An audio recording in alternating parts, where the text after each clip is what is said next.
Hello everyone, welcome to our online platform. और आज हम डिस्कस करेंगे कंपोस्टिंग। तो जैसे कि आप देख सकते हो यहाँ पे एक ये ढेरी है और बाकी ये। तो एक्चुअल में ये कंपोस्टिंग है क्या, हम ये कंपोस्टिंग करते क्यों हैं और इसके क्या क्या बेनिफिट्स हैं। अब सबसे पहले तो कंपोस्टिंग क्या है कि जैसे कि आप यहाँ देख सकते हो कि आपका जो काव डंग है उसमें आपने ग्रास एंड ये प्लांट्स के ये जो हैं पौधे पेड़, इसके जो ये लीव्स हैं इसको यहाँ पे क्या है सबको इकट्ठा करके मिक्स किया जाता है और फिर इस ढेरी को ऐसे करके छोड़ दिया जाता है 2-3 महीने के लिए, ताकि जो आपका कंपोस्ट है वो अच्छे से तैयार हो सके। अब जैसे कि हमें पता है फिर हम इसको क्या करेंगे, यूज़ करेंगे अपनी क्रॉप्स में। अब सबसे पहली बात तो ये कि हम डायरेक्टली ही काउ डंग को क्यों नहीं यूज़ कर सकते, because that is not good for our crops. क्यों? क्योंकि उसमें काफ़ी पैथोजेंस बैक्टीरिया एंड टर्माइट होते हैं। वो क्या करते हैं कि diseases, they can cause very diseases to हमारी क्रॉप्स के लिए और हमारे लिए भी वो काफ़ी बेनिफिशियल नहीं है। इसीलिए हम काउ डंग को डायरेक्टली यूज़ नहीं करते हैं। अब यहाँ पे क्या है, जैसे कि हम देख सकते हैं कि ये पेड़ों के नीचे बनाया गया है। पेड़ों के नीचे क्यों बनाया है? क्योंकि इनको ऐसी जगह पे बनाया जाता है जहाँ पे हमें ह्यूमिडिटी चाहिए, नमी चाहिए। और इसे खुले में इसलिए बनाया गया है क्योंकि ये एक एरोबिक प्रोसेस है। इसे करने के लिए एयर की ज़रूरत है, पानी की ज़रूरत है, इसीलिए इसे इस तरीके से खुले में बनाया गया है। पेड़ के नीचे इसलिए बनाया गया है ताकि पेड़ पौधे के ये जो पत्ते, जैसे ड्राई लीव्स हमें यहाँ पे दिख रहे हैं, इसके ऊपर ये ड्राई लीव इकट्ठे होते रहे, ठीक है। और ये क्या है, ढका रहे काफ़ी टाइम तक, डायरेक्ट सनलाइट के कांटेक्ट में ना हो, क्योंकि अगर ये ड्राई हो गया, सूख गया, तो जो हमारे माइक्रो ऑर्गेनिज्म हैं वो अपना काम अच्छे से नहीं कर पाएंगे। क्योंकि माइक्रो ऑर्गेनिज्म क्या करते हैं, वो एक इस ग्रीन रेजिड्यू को डिकम्पोजिशन में हेल्प करते हैं एंड आफ्टर 2-3 मंथ्स हमारी जो खाद है वो तैयार हो जाती है, ठीक है। अब इसमें क्या है कि जो आपकी कंपोस्टिंग है that is mostly depend on the carbon nitrogen ratio.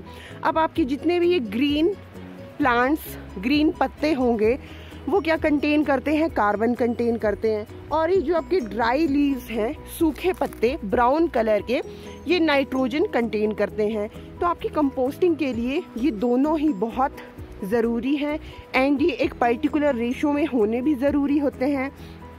Nitrogen का अमाउंट, यानी कि ये जो ब्राउन लीव्स है इसका अमाउंट ज़्यादा नहीं होना चाहिए, अदरवाइज़ हमारी कंपोस्ट अच्छे से तैयार नहीं होगी। और दूसरी बात, ड्राईनेस का ध्यान रखना है कि हमेशा ह्यूमिडिटी बनी रहे। अब जैसे बैक्टीरिया ने, माइक्रो ऑर्गेनिज्म ने अपना काम करना है डिकम्पोजिशन का। अब देखो, अगर जैसे रोटी सूखी होती है तो हमें खाने में ज़्यादा मज़ा नहीं आता, तो उसी तरीके से अगर हमारी कंपोस्ट तैयार करनी है, अगर ये भी ड्राई है तो माइक्रो ऑर्गेनिज्म भी इसे अच्छे से डाइजेस्ट नहीं करता है। डायरेक्टली कभी भी यूज़ नहीं करना चाहिए। तो इस तरीके से ग्रीन वेस्ट को काउ डंग के साथ मिलाकर हम एक अच्छी सी खाद की फॉर्मेशन करते हैं। और इस तरीके से यहाँ हम देख सकते हैं बहुत सारी हमारी बायो कंपोस्ट की ढेरियाँ। और इसके बाद इसको हम अपनी फील्ड में, खेतों में अच्छे से डाल के अपनी फसल की पैदावार को बढ़ा सकते हैं। अब यहाँ पे सबसे इम्पॉर्टेंट चीज़ ये है कि इसकी ज़रूरत क्या है। इसकी ज़रूरत ये है कि जैसे कि कल्टीवेशन अगर कंटिन्यूस बार बार करते हैं तो उससे मिट्टी की जो प्रोडक्टिविटी है, उससे उसकी जो फर्टाइल कैरेक्टर है वो धीरे धीरे डिकम्पोज होने लग पड़ता है और धीरे धीरे उससे फसल की पैदावार पे कमी पड़ती है। अब इस खाद को यूज़ करके क्या फ़ायदा है, इस खाद को यूज़ करके हमारी जो फसल है उसको बहुत सारे न्यूट्रिएंट्स मिलते हैं और उससे मिट्टी को, ये हमारी सॉइल को पोरस बनाता है, जिससे एयर की ईजीली क्या होती है, आवाजाही, यानी कि वो इजीली मिट्टी में जा सकती है। और ये क्या करती है, सॉइल होल्डिंग कैपेसिटी को भी इंक्रीज़ करता है।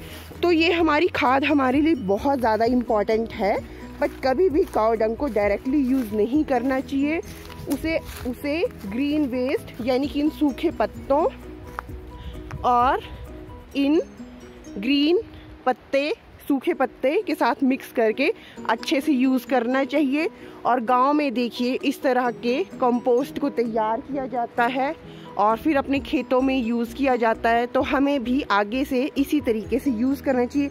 अब यहाँ पे एक और चीज़ हम क्या कह सकते हैं कि जितनी भी हमारे फसल से पराली बच जाती है उसको भी हम काऊ डंग के साथ मिक्स करके एक अच्छा अपना खुद का ऑर्गेनिक फर्टिलाइज़र तैयार कर सकते हैं, एक अच्छे अपना मैन्योर खाद तैयार कर सकते हैं, ठीक है। और दूसरी बात ये है, इसके अलावा काऊ डंग के अलावा घर में पाई जाने वाली हमारी फल सब्जियों का जो वेस्ट मटेरियल होता है, या जैसे कि हमारी चाय पत्ती है, उसको भी यूज़ करने के बाद हमें फेंकना नहीं चाहिए। उसको भी हम क्या कर सकते हैं, अपने खाद के रूप में, कंपोस्ट के रूप में तैयार कर सकते हैं। जैसे कि हम क्या कर सकते हैं कि आप अपने वेजिटेबल वेस्ट, फ्रूट वेस्ट को क्या करो, सॉइल के साथ मिक्स करो और उसके बाद उसको कुछ दिन के लिए रहने दो, छोड़ दो, उसके बाद आपकी खाद तैयार हो जाती है। एंड सिमिलरली जो चाय पत्ती है, दैट कंटेन्स, उसमें नाइट्रोजन काफ़ी अमाउंट में होता है, ठीक है, जो हमारी क्या होता है, सॉइल के लिए एक इम्पॉर्टेंट क्या है, फैक्टर है। तो आप चाय पत्ती को भी क्या कर सकते हो, बहुत एक्सेस अमाउंट में नहीं, बट यूज़ करने के बाद जो आपकी चाय पत्ती बच जाती है उसको हम क्या कर सकते हैं, थोड़ा थोड़ा करके हम अपने प्लांट्स में डाल सकते हैं उसकी अच्छी पैदावार के लिए।